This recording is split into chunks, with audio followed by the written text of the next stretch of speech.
Hello and welcome to the Switch for Good podcast. I'm Alexandra Paul and I'm here with Dotsie Bausch, my co-host, for the last over 100 episodes. Isn't that great? So cool. Who'd have thought, great, Dotsie?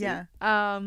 But you've been doing some amazing work with Switch for Good. I mean, you're now basically confronting the United States Olympic Committee and asking them to take a deeper look at their relationship with the dairy industry. Will you tell us a little bit about why you're doing that at Switch for Good?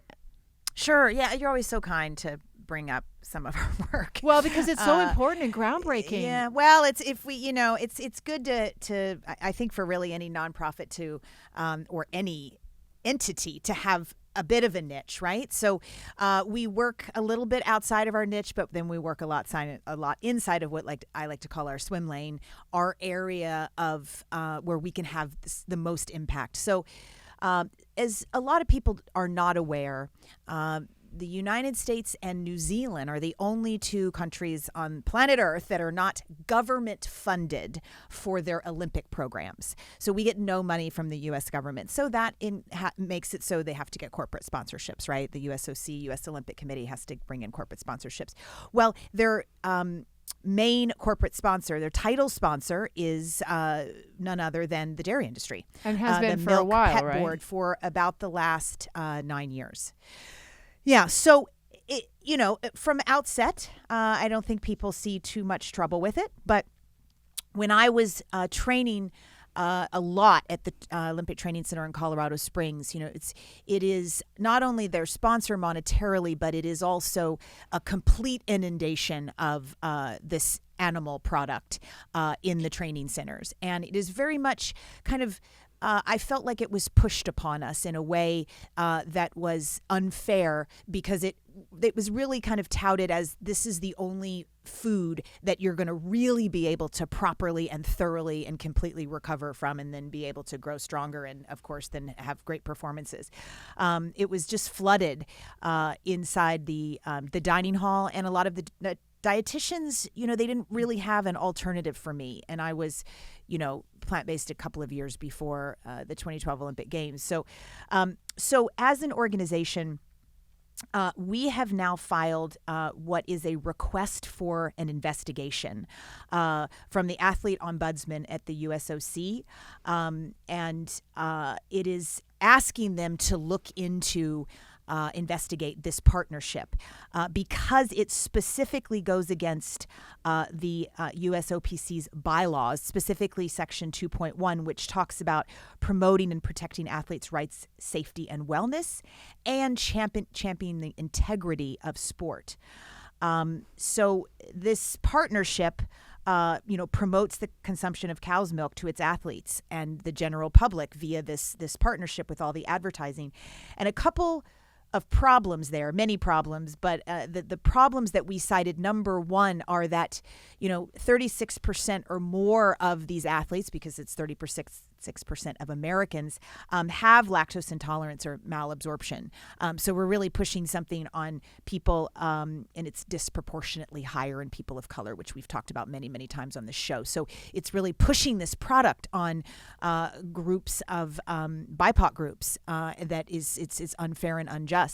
And then we also and have... that goes against their credo of not harming the athletes. Right, and having a just system. It also exacerbates asthma symptoms and breathing difficulties, which is a big problem when you're trying to perform. In the Atlanta Olympics, about 20% of Team USA athletes had asthma. So that's a large percentage. It increases the cancer risk in hormonal-based cancers and cardiovascular disease, which we know. So those are 4 of the main reasons. And we had 9 Olympians sign this letter. Myself, Alex Morgan, Heather Mitz, Dustin Watton, Rebecca Soni, all Olympic medalists. So what happened, though, is really a celebration so far to our supporters because they answered me in less than 24 hours. I know when I was heard that I was not like, expected. that's because they're scared of you, Dotsie, and Well, they're they're scared of scared you, of and they're the not- scared of Switch for Good. It is their job, this athlete ombudsman and the USOPC, to, listen to the athletes. So the fact that it was signed by, 9 members of Team USA, and we're saying, we need you to look into this. So I think that was where the power was. But we also had our supporters send them letters that, yes, we support this as well. And so far, it's a win because A, they have acknowledged receipt. B, it is now going to the Compliance and Ethics Committee at the USOC, as well as the Committee for Racial and Social Injustice, which when I was around, they didn't have a committee on racial and social injustice. I'll just say that. I don't know if they started it last year before, but it's pretty recent. So now it is in the hands of those 2 committees, which will be performing the investigation. So thank you to every single supporter out there on our email list that sent those emails and supported, the athletes in this quest for fairness and justice. Great work. Really such a terrific angle to communicate with the USOC about this real problem, about pushing milk on not only its athletes, but on America as a whole as this healthy food. I was curious about your 20% of the athletes have asthma. Does that mean that they've had it, they're lifelong asthmatics, and does that correspond with the the average American? No, it's a bit higher. It could I don't know what the data is on whether they had it since they were born or got it later. They didn't get it at Atlanta because there was such bad air. Oh goodness, no. They came to Atlanta about the athletes were tested and surveyed before Atlanta Olympics, and so we just have data that shows us that for Team USA it was about 20% of the athletes said they had asthma, before going to Atlanta. No, it didn't have anything to do with Atlanta's air. Wow. So if that's a microcosm of what it looks like in the American public, even if it was just a little bit more, that's a big number and a big reason why people shouldn't be drinking dairy, whether they're lactose intolerant or not, because it's mucus producing whether or not you're intolerant. So much so, right, no doubt. But so you're always super kind about talking about Switch for Good nonprofit, but people always think I'm part of Switch for Good nonprofit. I am a supporter through this podcast, but I don't do all the dirty work that you do. So I guess cheerlead on the sidelines. And you sign everything. Yes, I do, for sure. But we have one of our friends on today, right? Yeah. That we just know and just have so much respect for and so much love and admiration. It is Adam Sudd, and he, for y'all that haven't been with us since the beginning, he was on episode number 2. Yeah. So I really want to encourage you all to go back and listen to that episode. For the longtime listeners, you will recognize him and his story from episode 2. But for those that haven't heard, again, go back and listen. His recovery journey is just, it's mind-blowing. Recovery journeys always are in some way or another, but his from all the way from the beginning to where he is now is just mind-blowing. So he recovered from being a 350-pound Adderall addict into a thriving plant-based warrior, right, that he is today and doing his work. So we've invited him back on the show because we're pretty stoked about his nonprofit and the groundbreaking research study on plant-based nutrition and early addiction recovery. Really incredibly important and a topic that is not widely discussed. And he's going to teach us a lot today. And I know we both have a lot of questions. So the champion, the man, let's dive in. Welcome, Adam. Hey, how are you guys? I'm so excited to be back here and talking with you all about the study. We've been friends now for years. Alexander and I go back, 5 years now? And Dotsie and I, I've known each other for several years, and I adore both of you so much, the work that you do, the mission that you all represent, and the work that you're doing in the world. So I'm honored to be here to have this conversation, to try to move the needle a little bit more on what we know. And, right now there's a lot that we know that plant-based nutrition and does for people, for the planet, for the animals, for everything. But there's stuff that hasn't been investigated. And that's what I'm really excited about with my nonprofit and with the research study that we're doing. Yeah. I have a specific first question that I want to go into, and then we do want to give you a couple minutes to just do a little cheat sheet, right, on his story, because but people, you still have to go listen to episode number 2. This is not all you're going to hear is the cheat sheet. But last time we chatted, we remember that you were consulting as a health coach for Whole Foods, and you started this nonprofit. So I was interested in why you decided to shift your focus, right, from the corporate level into nonprofit work. Well, the thing is, I had no intention of ever starting a nonprofit. Me neither. For the longest time, and we can talk about it in my story too. For the longest time, I wanted to do this research study because I saw the need for it to take place. And when I finally put all the pieces together to get it started, I had a meeting with the university that I contracted to do or ended up contracting to do the research. And they're like, well, what you need to do is you need to start a nonprofit so that you can fund the study properly and then own the study rights. And I said, okay, fine, we'll do that. And that was the genesis of starting the nonprofit, which is great because now I fell into this passion that I didn't know existed for what is now possible as a result of being the founder and executive director of Plant-Based for Positive Change. The things that have happened, the knowledge that I've gained as a result of not knowing what I was doing at all in regards to starting a nonprofit, to going through the entire process and what it means and what the possibilities are for it. So let's go back a little bit to help people understand why your passion is food and recovery from addiction. So tell us a little bit about where you started.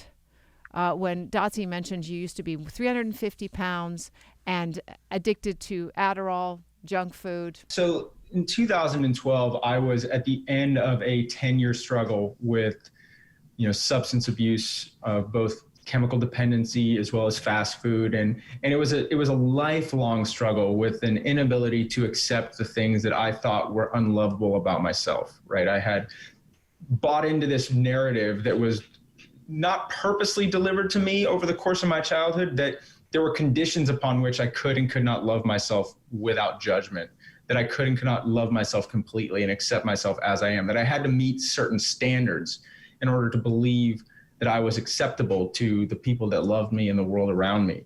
And it spiraled out of control into an extreme substance abuse disorder, to where I was abusing Adderall to the extent of a minimum of 450 milligrams in a 24-hour period.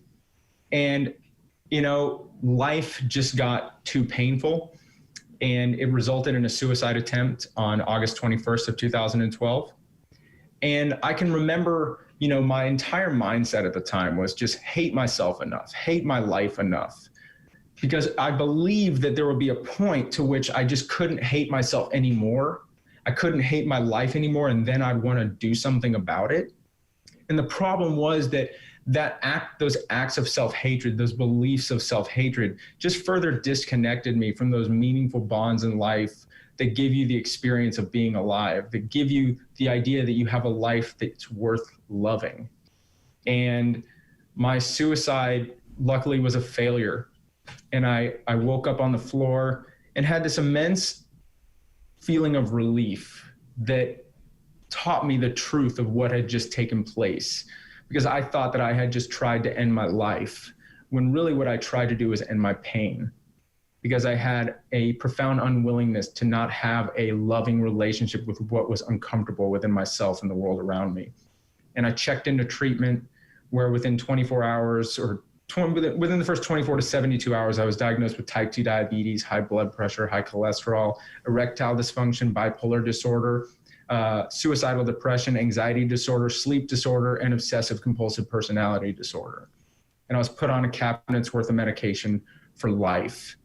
And luckily, about a year before that, I had an opportunity to attend an event hosted by Rip Esselstyn, who is an executive producer of the Game Changers, who is the creator of the Engine 2 diet, who's in Forks Over Knives. And I heard this message. I got a story from the doctor that says, this is who and what you are. You are an addict. You are, these mental health conditions are who and what you are. You are these diseases.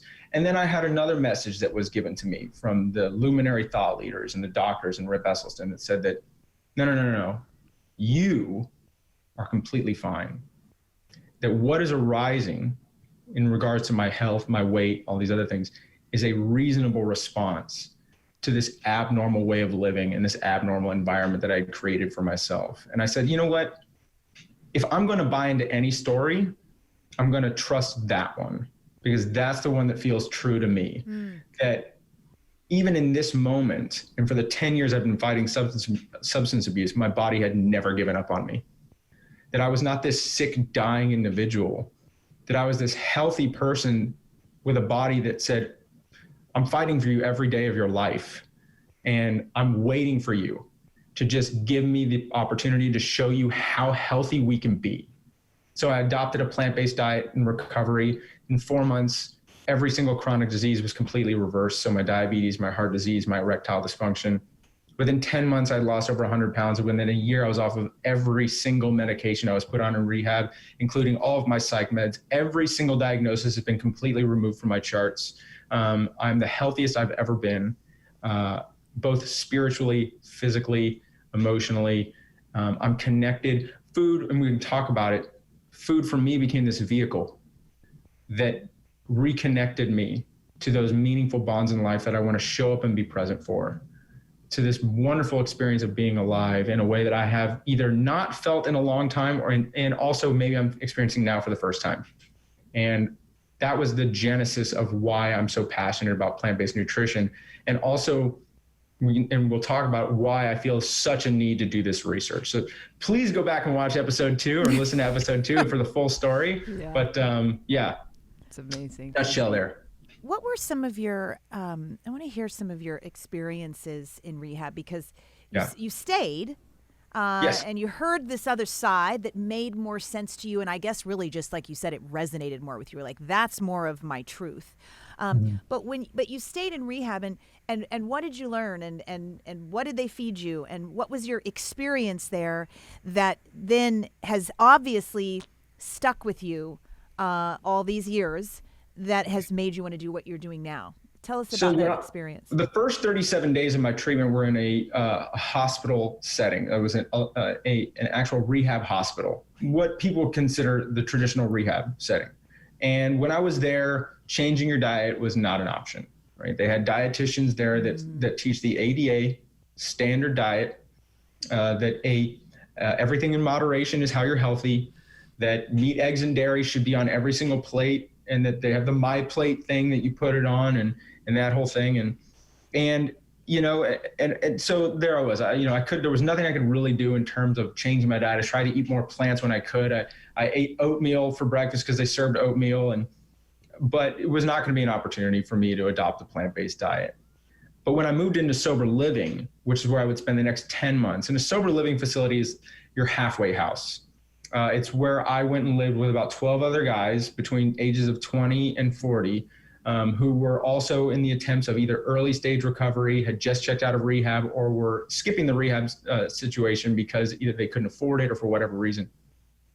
And I walk in, and in this sober living facility, they say, healthy eating, you tell us what you need. And I go into the kitchen and I look in the pantry, and it was like they had a 12-year-old who had been watching nothing but Nickelodeon commercials from the 90s stocking the cabinets. I mean, it was Fruity Pebbles, it was Eggo waffles, it was Doritos, it was bologna. I mean, it was, and I don't mean that in the pejorative sense. I mean, literally, they had bologna in the fridge, and I just had this profound understanding that, what's the point of being sober if I can't recover?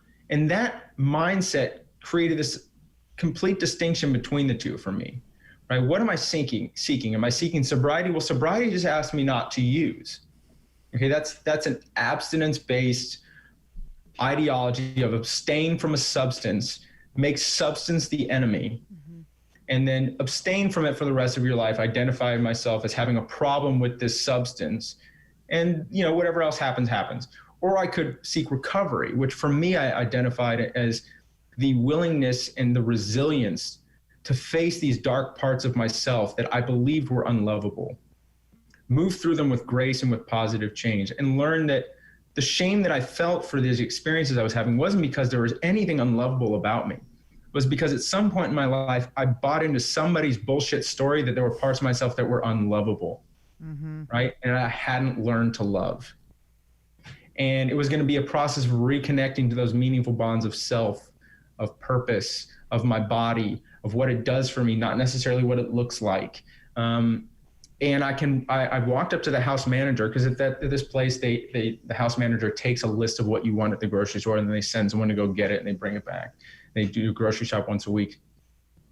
And you can't write this any better. I walk up to the house manager, whose last name is literally Hamburger, and ask him to get me all of these foods. And there wasn't a lot that I knew that I enjoyed at the time. There was a few things. It was oatmeal. I've been eating oatmeal every morning for the last 8 years. It was black beans and broccoli and fruit, and it was oil-free sauces and things like that. And that was basically the basis of my diet.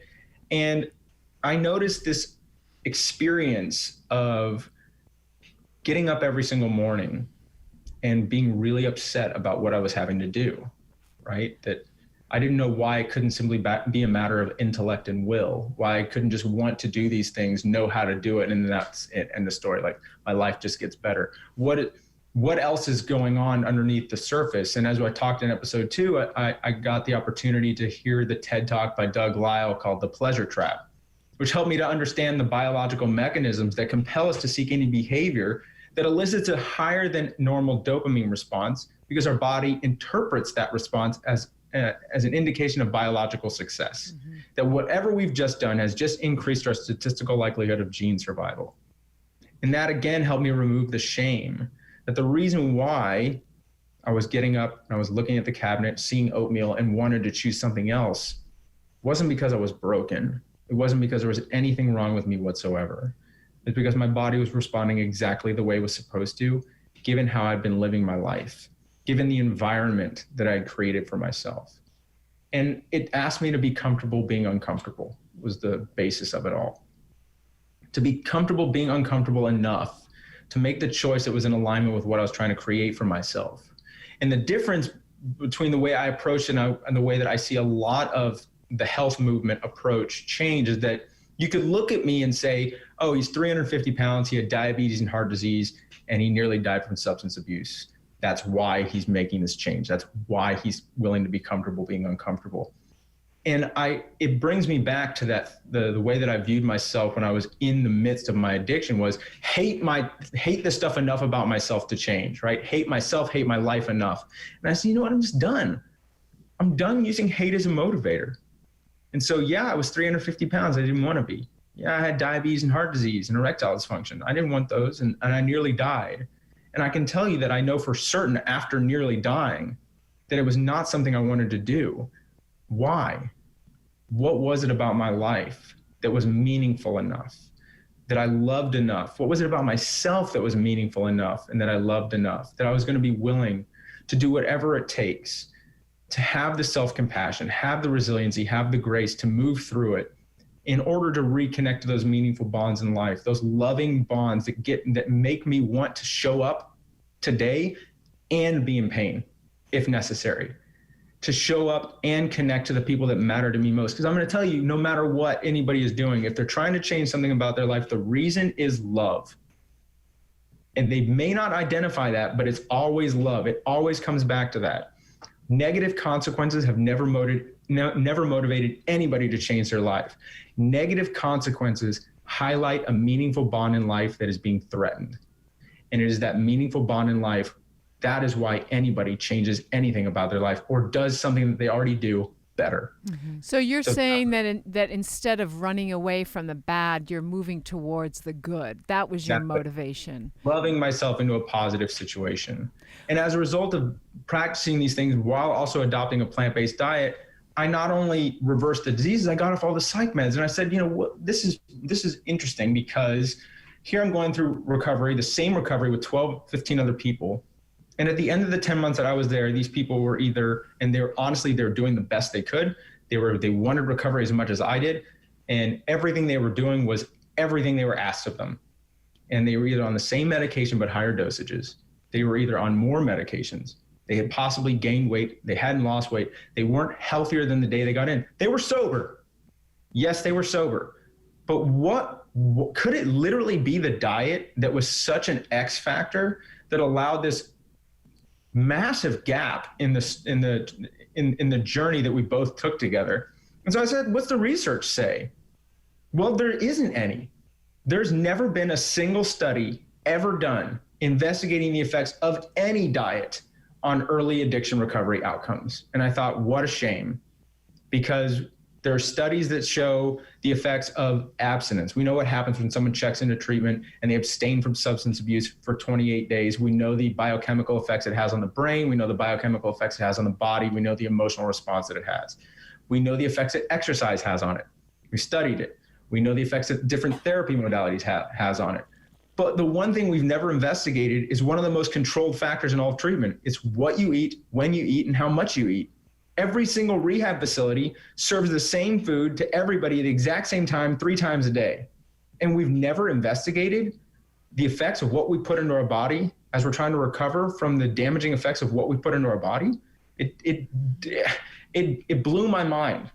And I decided that that was going to be what I wanted to do, was to bring this knowledge to the world. That was 5 years ago. And I spent the next 5 years going back to school, working in different treatment centers, developing programs, using plant-based nutrition, until I felt confident enough that that's what I wanted to do. And that's where we are right now. So it's been I can't say it was one specific thing, but what I learned is that there is right now, we have a situation in the United States or in the world, okay, that mental and substance abuse disorders are the leading cause of years lived with disability worldwide, right? Each year, approximately 3.3 million people die from alcohol and substance abuse, and 31 million people struggle with substance abuse disorders worldwide. And we know that the recidivism rate of treatment is 70%.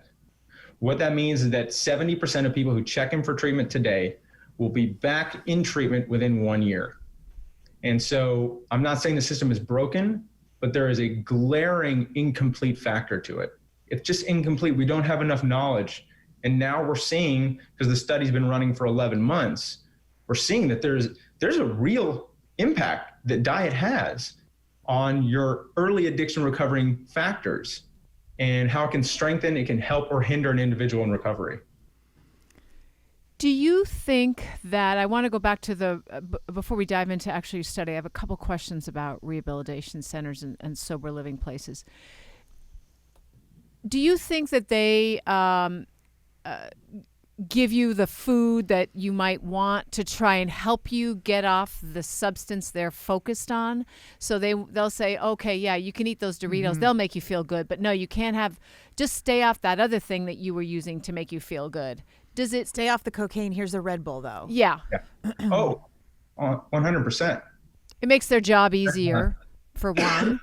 There is a real message within the substance abuse recovery, and I'm not speaking for every treatment center out there. There are the exceptions to this rule, but the main narrative is that your problem is your substance. Yeah. And so by any means necessary, stay away from it. Have the Red Bull, have the Eggo waffles, have, the sugary cereal, have the sugary treats. We know that refined sugar reduces the symptoms of alcohol withdrawal and opiate withdrawal. We know this. And so it's fine, do that. But there's a flaw in that. That addiction is the substance is a huge flaw, okay? Because, and again, I don't like to speak in broad terms. I'm not saying this is for everybody. There are individuals out there who, for whatever reason, medication is a lifelong thing, and please, continue to, I'm not a doctor, I'm not telling anybody to not use medication or not seek traditional treatment. But the traditional recovery model asks us to believe that our problem is our substance, that there are chemical hooks in the substance that create a dependency that is so difficult to get rid of that no matter what, you have to identify your problem as being the substance and abstain from it. And here's the problem with that. The substance is a solution. Anybody who has been in substance abuse recovery has a very profound experience of understanding that the minute their substances are taken away from them, all of their problems still exist. And what I believe to be the core of addiction, and there's a British journalist named Johann Hari who wrote a beautiful book called Lost Connections. So the core of addiction, this is what he says, the core of addiction is about not wanting to be present in your life because your life has become too painful a place to be. And the source of that pain is a disconnection from meaningful bonds in life that give us the experience of showing up and feeling alive. So let me take, for example, both of you. Both of you have, from what I know, have done amazing amounts of inner work on yourselves. You have developed and created and cultivated a life that is very meaningful. You have a bond with yourself physically and emotionally that you want to show up and be present for. You have bonds and connections with family members and friends that you want to show up and be present for. You have a purpose beyond yourself that you want to show up and be present for, and a connection to the natural world around you that you want to show up and be present for. Now, if one evening you were to go and, for whatever reason, someone was to offer you heroin, or someone was to give you heroin and you did it, and you got high on heroin and you had an amazing experience. It was pleasurable. You didn't, nothing went wrong. And then the next day they came to you and they said, hey, do you want to continue to use heroin? Because of how meaningfully connected you are to these bonds in life that you want to show up and be present for, the statistical likelihood of you saying yes is very low. Mm-hmm. Now, if I was to take somebody who is severed from those meaningful bonds in life, somebody who doesn't have a loving bond with themselves, someone who doesn't have relationships that they feel like they can show up and be present for, they don't have a purpose that gets them up in the morning that they want to show up and be present for. They don't have a meaningful connection to the natural world. They don't have a future that makes sense to them in any meaningful way. Their financial future doesn't make sense. Mm-hmm. And I was to give them heroin. For the first time ever, they would experience relief from the pain of that disconnection, unlike they've ever felt in their life. And even though it was only for a brief several hours of the day, the relief from that pain is so compelling that if I was to offer it to them again, they have a very high statistical likelihood of saying yes. Not because the substance is chemically dependent, builds chemical dependency, but because of the relief it offers to a pain that they just cannot understand. They don't know how they got there. And when you're in it, it's very difficult to see the way out of it. And when you're offered a solution that works like that, it's very easy to say, I need it again. Mm-hmm. And we need to look at addiction recovery from a more comprehensive model, from looking at it at that standpoint about how do we treat the human and how do we create an environment that strengthens their ability to reconnect to the possibility. I mean, early addiction recovery is defined by 6 months. So the potential for full connection within that 6 months is very low. But how do we strengthen the potential for them to see the opportunity to reconnect to those meaningful bonds in life? And we're doing a real disservice by saying all you have to do is stay away from the substance, go to a meeting where you identify yourself as an addict and stay away from those substances, and go to therapy, which I love. Therapy is amazing. I think everybody should be doing therapy. But again, we have to talk about how do we live with ourselves, how do we live with other people, right? And how do we live with the planet? Mm-hmm. I want to just hop in because you just gave me an aha moment. My own story, my shtick was anorexia. My acting out on my inner pain was anorexia. But it had a sidecar best friend as cocaine. And my journey in recovery mostly had to do with learning to eat again. And I've always said, when people say, well, what about the cocaine? Because that's always a question, because I was it was an every night thing. And sometimes all the way during the day. And I just used to say, I don't know, it just, I don't know what happened. It just kind of fell away. I guess I don't have a really addictive personality, which I kind of do. So I never totally believed that, but I didn't really know. But I'm realizing now, as you're saying this, that when I was using, I was lost, I was scared, I was in a puddle of self-loathing. And as I began to seek meaning and get better and start to be able to have rich, fulfilling relationships and do things in my life that I thought were meaningful and still do, it literally just did kind of fall away. But I'm now learning that it wasn't just like by some stroke of luck or something that it fell away. For most of us, your experience is what is the experience, right? That we come to an understanding that your pain made sense, mm-hmm. right? that that the anxiety, the sadness, the frustration, the anger that we feel when we're disconnected makes sense, that it's not this aberration, this outlier, this indication of being broken, that we as humans are feeling creatures. This is what we do. We feel, and we feel very deeply. And the flaw in our society is giving us this story, this narrative that one half of the breadth of human emotion is an indication of failure. Yeah. And the other half is an indication of success. And that you have to live within one half of the breadth of human emotion and insult either by medication or avoid and restrict as much of the other half. And when, for whatever life throws at us, we end up spending more time in one half, I would say that the anger, the frustration, the anxiety, that's that breadth of human emotion. We try to escape it instead of allow it. We try to see it as a diagnosis, as a pathology, rather than a reasonable response to life. And when we come to the understanding that it makes sense, that it is meaningful and valid, then we can lean into it. We can allow it to exist, and we can develop a new relationship where we're not trying to confront it and fight it and suffer because they're not going anywhere, but rather view them as a constant companion for us that guides us towards our truest self, and to no longer need to escape through substance or escape through behavior, but be willingly feeling as humans. You know, I completely agree with this more holistic view of dealing with addiction, and I think it's so spot on. But where does food, healthy plant-based food, fit into this picture? Yeah, so that's why what's called the Infinite Study. And what we wanted to see is how does food and nutrition education, because what we do know is that when treatment centers offer nutrition education to their patients, they do better. So we wanted people to gain the self-efficacy of knowing what they're doing for themselves. So it's a controlled trial. So individuals that enter the treatment study have the opportunity to either be a part of the treatment diet, which is a plant-based diet, or the control diet, which is the diet that's being served at the treatment center, which is an elevated Western diet. It's still meat, eggs, and dairy, but it's removal of a lot of processed foods and a lot of inflammatory oils. And, to be honest, when we looked at the diet, we're like, there's a lot of fruits and vegetables in this. And people who enter treatment are either overfed and undernourished or underfed and undernourished for a very specific reason. People who are dealing with end-stage substance abuse will always prioritize using over anything, and that includes food. And when food isn't a priority, healthy food sure is not a priority.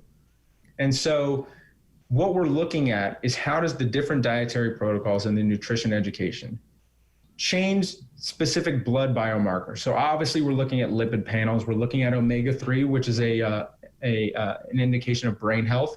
We're looking at various vitamin levels. We're looking at how that relates to changes in your gut microbiome.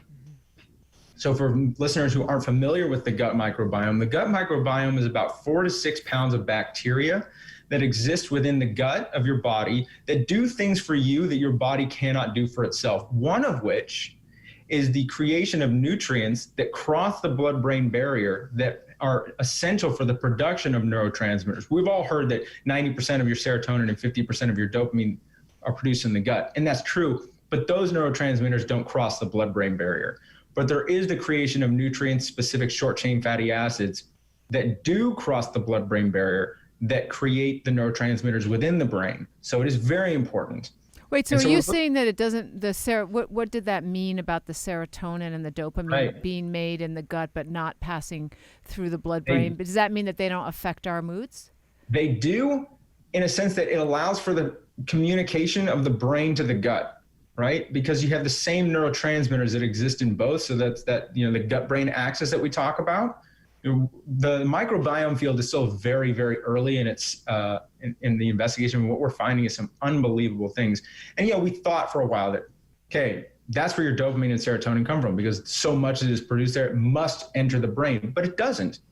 But what happens is neurotransmitter production is dependent upon the nutrient creation of a healthy gut microbiome. And just to put into an understanding of how impactful the gut microbiome actually is, Alexander, if I was to take you and I was to count all the cells that make up you, all the Alexandra cells, it would number roughly 10 trillion. There's 10 trillion Alexandra cells that I'm looking at right now.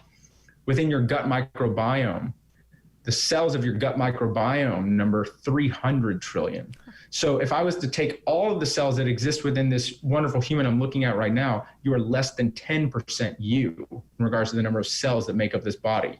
So it is an amazingly impactful thing. So we're looking at the changes in gut microbiome, how those changes relate to changes in blood biomarkers, and how both of them relate to changes in various validated scales of measuring emotional and psychological and mental health outcomes. Resiliency being our primary outcome that we're looking at. And resiliency is defined by an ability to be faced with an uncomfortable situation, move through it with grace and with positive change. We're using something called the Connor-Davidson Resiliency Scale, which is used to measure the effectiveness of PTSD treatment. We're also looking at self-compassion, looking at spiritual healing. We're looking at anxiety, depression, mania, obsessive compulsive drug use, and eating disorder scales. And what we are finding after the study has been going now, the participant part of the study has been running now for nearly 11 months. And what we're finding is that in every single measurable outcome, the plant-based group is doing better. Now, we haven't sequenced the microbiome yet. We're really excited about that. And we haven't done a full data analysis. But what's even greater than the quantitative data is the qualitative stories that we capture from the participants. Because I think what's so beautiful about humans is that we're storied creatures. Mm-hmm. I can take the majority of the population of the humans and give them all the data in the world and it won't move them an inch. But I give them a story of a human who has changed their life through something, and they will never deny it because you can't. And so we have these stories of these individuals who say, this is not my first, this is not my second, this is not my third time in treatment. And I was in the treatment group and this felt different. There was a calmness that occurred. There was an ability to sit still and be with myself. It just felt different. And I went into it, funny enough, we thought it was gonna be difficult to get people into the treatment diet, but thanks to Game Changers, it's actually harder to get them in the control diet. So what we're finding is that I just wanted to be stronger. I wanted to be, I saw Game Changers. I thought I could, be better as fitter, because we have a lot of young people in treatment. And then they find this spiritual connection to the world around them, to the animals. And that's a big part, to feel connected. Like we talked about, meaningful connections and bonds. They see themselves as a part of it all rather than alone in the midst of all of it. Mm-hmm. And so. Now, is that because, I'm sorry to interrupt you here, but yeah. Do they feel more connected because of the nutrients in the diet, or is there any talk about the spirituality of a diet where you do not harm animals and that you're doing things better for the planet?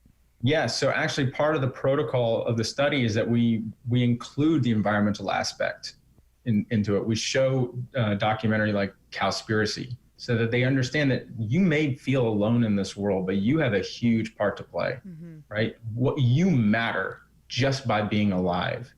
And one of the things that I find so important about people who struggle with substance abuse, myself included, is that when I was in the midst of it, I literally felt like I'd been forgotten by the world, that the universe was just requesting that I no longer be a part of it. Mm-hmm. And the things that we choose to believe have consequences on ourselves and the people that we love. And food, veganism, and this is not a vegan study, this is a nutrition study, but veganism for me helped remind me of the fact that I matter.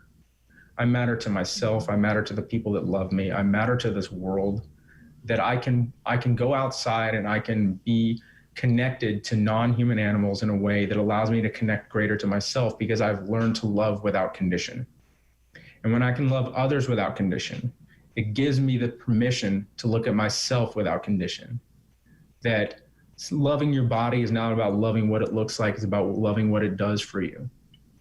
And using food as a way for your body to show you how much more it can do for you today than it was able to do the day before is a constant reminder of how amazing this gift of being alive actually is, and what a gift all of our bodies are. Mm-hmm. The same thing with the self-love practice of loving yourself. Food is an act of self-love and self-care. For me, it was an affirmation of saying, I love myself so much that I believe myself worthy of eating this food, not when I reverse the disease, not when I lose the weight, but right now in this moment. And the reversal of disease was further confirmation that I've always been everything I've ever needed to be. I didn't have to become a sober person. I didn't have to become this new version of myself. Recovery is more a process of remembering who we've always been before somebody or something else told us differently and we believed it. And food enhances our ability to do that. I want to talk about the food.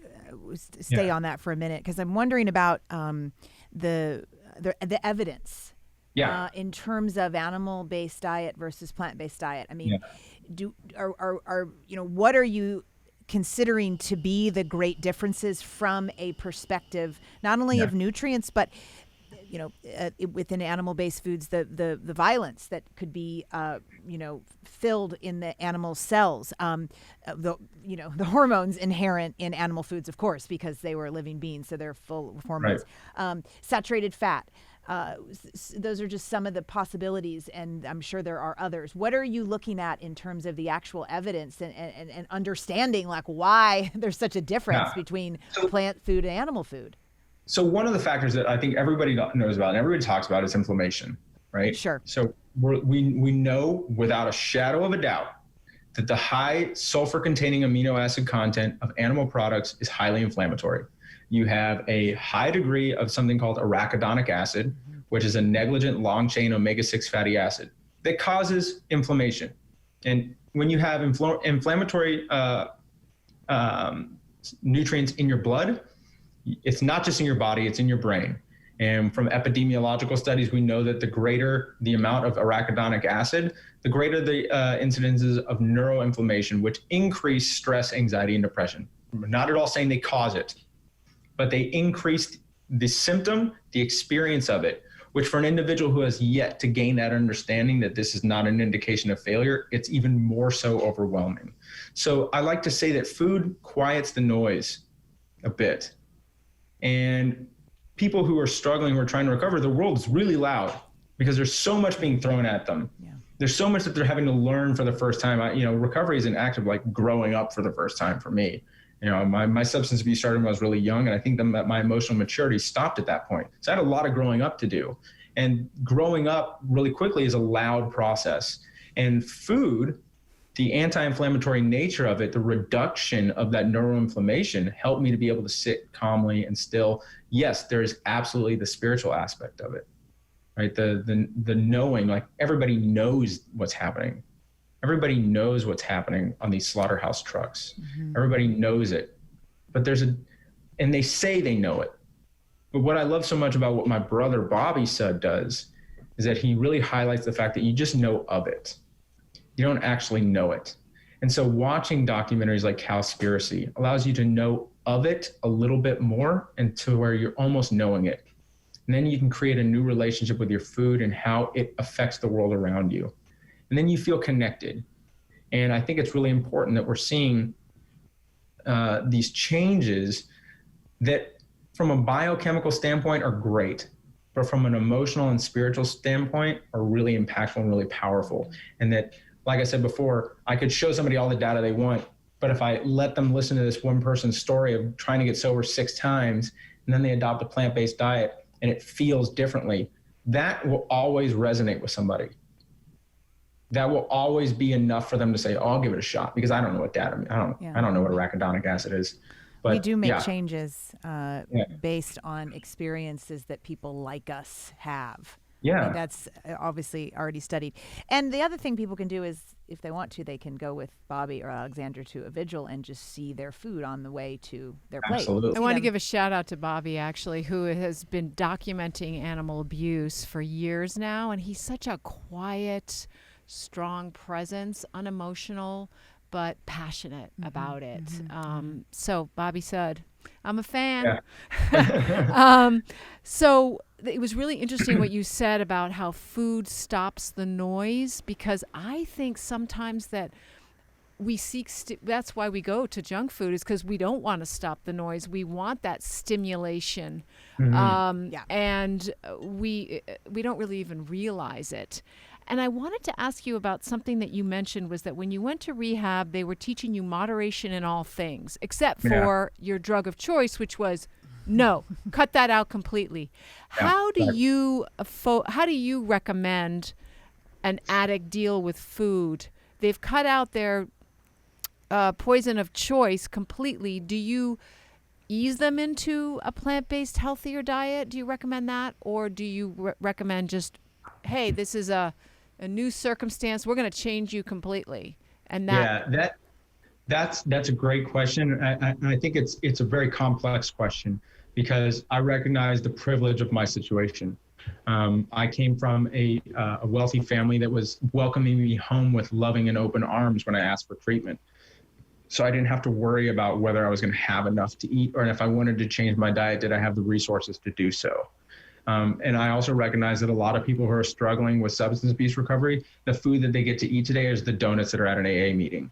So when it comes to addiction recovery, I think that in changing someone's diet in order to help them change their life, it's really important to recognize, okay, what is it that you're trying to accomplish? And how can I help you improve the way that you move along this continuum to reaching your goals? Doctors Dean and Aisha Sherzai are the MDs on my study. And Dean and Aisha Sherzai are the world's leading neuroscientists in cognitive longevity. They wrote the book, The Alzheimer's Solution. They're amazing. And one of the things that Dean told me that I'll never forget, he says, if I'm working with somebody and I ask them to be like me today, that's arrogance. But if I help them take any step forward, that's helping. And so when you work with somebody who's in treatment, you have to say, okay, well, one, how long have you been in treatment? How stable are you off of your substances? How committed to your therapy and all these other things? Because all of those factors matter. The more plants they eat, the better impact it's going to have on all things. But also remember that those early stages of recovery outside of the treatment center can be fragile. And so I always say, let's start slowly. Let's start with breakfast for 1 week. And then let's do breakfast and lunch the next week. And let's do breakfast and lunch, dinner the next week. So that the changes you make aren't so overwhelming all at once, right? That you become comfortable with the first change before you implement another. And two, you notice the impact that every single change makes. You have an opportunity to see how you feel as a result of making one meal change per week, which can be really impactful for an individual. Now, in a treatment facility hospital in this study, we're changing them all overnight, but they're controlled, they're studied, they're supervised by medical staff. Remember, it's important that if somebody has medical conditions like diabetes or high blood pressure, this diet is very effective. It's very effective at reversing something called insulin resistance. And when you gain insulin sensitivity and you're on medications for diabetes, you're on medication for blood pressure, if you do it all at once without medical supervision, that medication you're taking can become too powerful too quickly, and it can become a safety hazard. And so it depends on the individual's situation. Are they medically supervised? Are they not? How long have they been in treatment? But at the end of the day, adding more plants is always the answer. Mm-hmm. I have a thought and a question about. So we've been, talking about this study that your nonprofit is doing, is funding, and when I was on the site of your nonprofit, I think it's pretty clear now after listening to you, but I'll just read it. The mission is to advance understanding and impact of plant-based nutrition on addiction recovery, mental health, and physical health recovery. But you guys ask kind of the question that you put forward in Plant-Based for Positive Change is, how is food related to self-love, self-compassion, and our connection to self and the world? And I feel like in my journey out of anorexia, that these three components, self-love, self-compassion, and that connection to the world, keeps me, abstinent is kind of bizarre in the Sure. eating disorder world, right? Because we have to eat. But I can't tell you how many times people have said to me that plant-based eating or veganism is just a diet, and it's me acting out on my anorexia in another way. And to me, it feels like the exact opposite.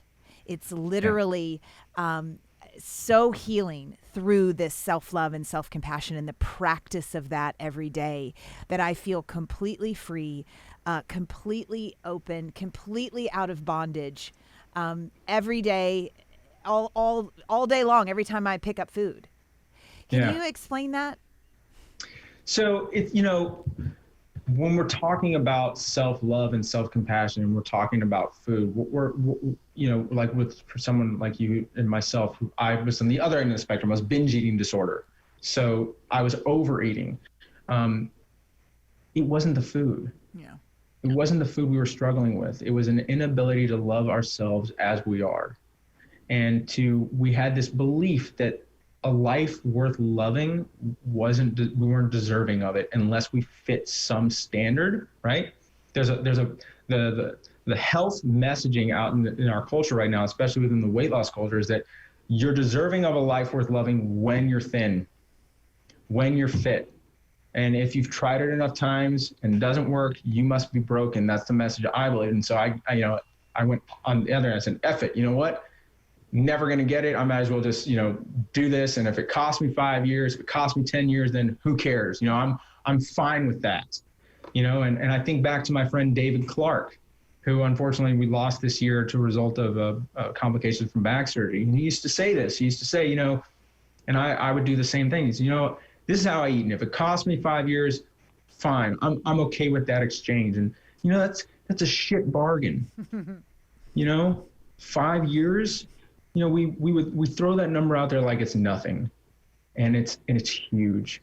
And so it's not about the food, but at the same time, when we give ourselves permission to say, I'm going to do this, I'm going to eat in a healthy way. I'm going to allow myself to connect to my body, not what it looks like, but what it does for me. And in order to have a better outcome for what it does for me, I'm going to give it the food that the evidence says, that the greatest weight of evidence says is the best for my long-term health. And you know what? If it means that everything I don't want in regards to my body happens, I have to be okay with it. Because damn it, life is too precious.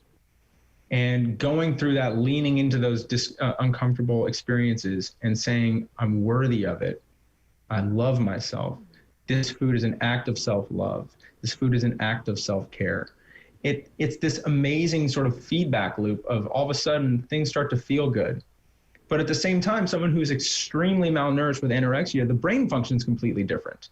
And so for that individual, weight maintenance, like getting someone back to a healthy weight with any diet, may be the first step. And then you help them reconnect to themselves because now, the brain function is back online, and you allow them to see how food is this vehicle to connecting to a greater experience of being alive. And I think that that's what you have found with your journey. I know it's what I found with my journey, is that food isn't necessarily what's keeping me sober. Here's what I'll say. A plant-based diet isn't the one thing that's keeping me sober and keeping me in recovery, but my recovery doesn't exist without it. Mm-hmm. And I think that I really want to investigate that belief. And that's what the heart of the study is to show people, like, we've just completely forgotten to investigate this aspect of how every single person moves through the world. Every single person has a relationship with what they put into their body, and it's the most profound relationship we have with the environment that surrounds us, because it's the part of the environment that we choose to put into ourselves. And that has to have a massive impact on our brain chemistry, on our biochemistry, and on our emotional chemistry. And we are now seeing that it actually does. And what's amazing is that once the study's completed next year, is that the way that we look at addiction recovery treatment will never be the same again, because this is the first time it's ever been investigated. Well, the next stop for Plant-Based for Positive Change is all of the inpatient eating disorder recovery facilities that I have been talking to for 10 years, that nutritionists and dietitians just absolutely will not, because they say it's a diet. Yeah. It's so frustrating. They do. Right? And you know what? Like, here's the thing. For a lot of those individuals, I hear it, because the last thing you want to tell an individual who is restricting food is that there are foods you can't eat. And that's the messaging, unfortunately, that's used a lot of times with veganism, is that it's a focus on what you don't eat rather than what you do eat. And that's why I really like, when I talk about what I eat, I refer to a plant-based diet. Now, I'm an ethical vegan. I've been to the slaughterhouses. I don't wear leather, but I talk about a plant-based diet because it informs me, not just the other people, but it's a reaffirmation to myself about how much I love what I put into my body, right? And that it is an opportunity to continue to explore that relationship with the things that I put onto my plate in a loving and safe way, because I know that this has gifted me the opportunity to live in the healthiest way I've ever lived before.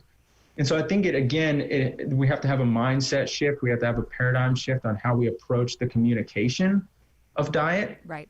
Because when we're talking about eating disorder, again, they make it about the food. They make it about the food, and they say, well, we can't tell them that they can't eat anything else. And I hear that and I understand that. But at some point in the recovery process, there has to be a talk about what is optimal, right? And I'm saying for most people who are in treatment for eating disorder, a year, 2 years into your treatment, don't classify yourself as vegan. Investigate how you continue to nourish yourself honestly and openly with food. And I believe that doing so has led me to a plant-based diet that I feel so connected to. Mm-hmm. I wanted just to ask about Dotsie. I think Dotsie hit on this, but your diets are controlled they both are the control diet is sort of healthy. It doesn't have processed food in it. It just has animal foods. That's the main difference between. That's the main difference. Okay, got it. Yeah. Talk to us about how the plant-based diet helps ADHD and bipolar disorder. How that sounds like that's very much about the food and less about maybe tell me if I'm wrong, the connection and spirituality that you talked about earlier. Yeah, I honestly can't speak to that because it's not like we're not studying its effects on ADHD and bipolar disorder, but we do know that there is an impact that diet has on those factors, on ADHD and bipolar disorder, and that we also know that a lot of those conditions are overdiagnosed. A lot of that is overdiagnosed, especially within the addiction recovery treatment, because people come in completely dysregulated on substances and they present behavior that appears a lot like ADHD and a lot like bipolar disorder, myself included, which is why I was diagnosed with bipolar disorder and why the diagnosis was removed a year later, was that you come in with completely different brain chemistry than you have a year later, and yet the diagnosis stays. And I think that looking at why the environmental factors that contribute to the behaviors that present like those conditions is important. And what about depression? Depression is a reasonable response to life. Like, that's the thing. Like, I think depression is so beautiful. I think depression is there's an amazing thing that was done. There was in the 1970s, this is, Johan Hari wrote about this. There was in the DSM, which is the Diagnostic Manual for Diagnosing Depression and Any Mental Health Condition. For depression, there's 9 behaviors, 9 criteria that if you exhibit, I believe it's 5 or more of them every 24 hours, they diagnose you as mentally ill and they can put you on medication. Okay. This came out in the 1970s. And at the time, a lot of psychiatrists and psychologists were coming to the organization saying, look, we have a real problem with this. I'm having patients who are coming in who are experiencing extreme grief from a loved one that passed away. And the experience of grief includes every single one of the 9 criteria. So they're feeling them every single day. And I do not feel okay with diagnosing them as depressed, meaning mentally ill, using depression as a term for a diagnosis and saying they're mentally ill. And so they came up with something called the grief exception. The grief exception says that if you are in the process of grief, mourning a loved one, then you can experience these things every day for a year. Then after a year, we can diagnose you as mentally ill. And unfortunately and fortunately, it opened a can of worms, because then it presented the narrative that if there's one situation where feeling these symptoms is a reasonable response to life, why not another? Why not being married for 40 years and your partner leaves you? Is that not a reasonable response, a reasonable situation to feel these things? What about someone who's been working a job that they love? The business goes under, they lose their job, they end up homeless. Why is that not a situation to experience every single one of these things? Why is it only in one situation is it considered a reasonable response to life? And it set off this like wildfire. And over the course of a few years, they decided that the best way to fix the situation is to just remove the grief exception, which then says to you and to anybody, this is what it means, that if a mother gives birth to their child and within the first week, the child dies. Within 48 hours of that event, the mother can be diagnosed as mentally ill and put on medication, which is telling them that their grief means nothing. That what they've experienced is because of a biochemical response and not because of what they're feeling. And more so than an insult to grief, it's an insult to love. So for example, if you have a friend whose friend dies, you might be sad for your friend, you didn't know them. But if your friend dies, you're going to grieve and you're going to mourn them because you lost a loving connection. And to say that the reason why you're feeling that is because of a serotonin imbalance, they're going to give you an SSRI to fix the problem, is an insult to that love and that connection that you have. And I think that if we were to change the narrative around depression, and I'm not saying that antidepressants are bad, right? I think that for someone who's experiencing unbelievable grief and they don't know how to deal with it, an SSRI, an antidepressant in the acute scenario can be very helpful with helping them address what they're dealing with. But there's an amazing woman, her name is Dr. Laura Gouge, and she writes a lot about grief, and she has one of the most beautiful quotes I've ever heard about grief. She says, "Grief is as sacred as joy because it is the receipt for having loved." And we've bought into this narrative that tears. Feeling depression is a pathology that has to be insulted by medication. It's a pathology that has to be fixed. It's something that has to be avoided rather than willingly experienced as a reasonable response to life. Yeah. And so I don't think it has anything to do with food. I think it has everything to do with the narrative that we've been sold. That's so interesting. Yeah, it is. You do get the message that you're not supposed to feel. And when people say, oh, yeah, she's doing really well, that means she's not sad anymore. Yeah, she's not bothering us with her emotions, basically, is what our society is saying. Can you tell us, what message do you have for people who are listening who might be struggling with an addiction today? We know that that's pretty pervasive. And I think the thing about addiction is that it touches everybody, whether you're the one dealing with it or not. One of the things that I like, there's a great show on Netflix called Afterlife that Ricky Gervais did, and it's about he's a man whose wife died from cancer, and you're experiencing his life after her life. And there's a scene where he's in the cemetery visiting her grave, and every time he goes there's a woman who's visiting the grave of her husband, and they become friends and they have this talk. And she says to him this one line. She says that happiness is a great thing. It's so amazing that it doesn't even matter if it's yours or not. And why that's such a powerful line is because it speaks to the experience of being human, that we share in the feeling of others because we know it. Like that there's nothing that we're going through that others haven't gone through, and that we're alone in nothing. It's why I can watch a friend of mine go through extreme grief and feel it as if it were my own, or joy and feel it as if it were my own. And so I think about that experience, and people who struggle with substance abuse are removed from that truth. They believe themselves alone in their struggle.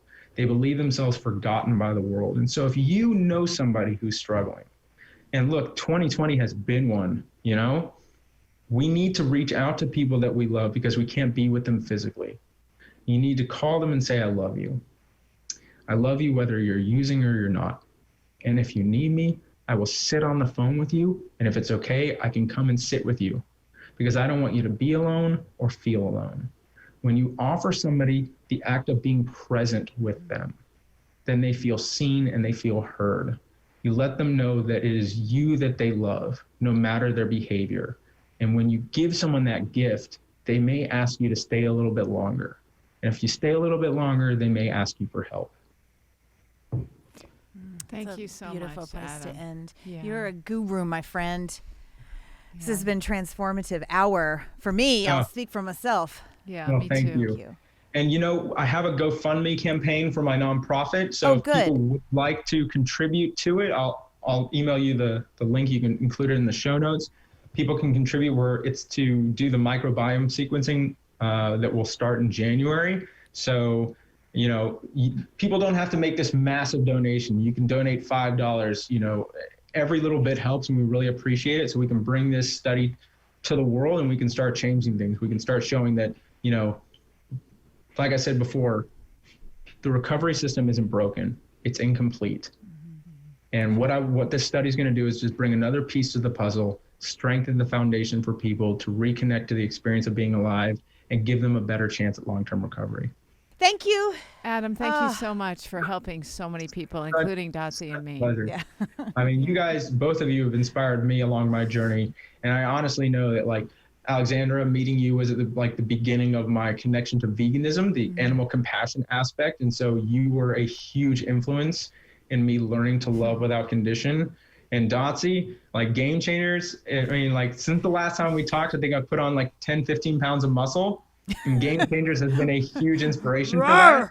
Good job. And not only that, like, your story and what you're doing for the world inspires me to believe that what Plant-Based for Positive Change can be is as impactful as the things that you're doing. Like, I aspire to change the world the way that you already are. So I really appreciate you. You're doing it right now. Thank you, my brother. So thank you so much for tuning in today. If we helped you in any way, then click the subscribe button and let's keep hanging out together. We have so much more to share with you. And if you need more information on actually making the switch for good, please visit us at switchforgood.org for loads of info. And you can subscribe to our mailing list where you will receive all sorts of super cool gifts, discount codes to our very fave dairy-free products, and a lifetime of powerful health tips.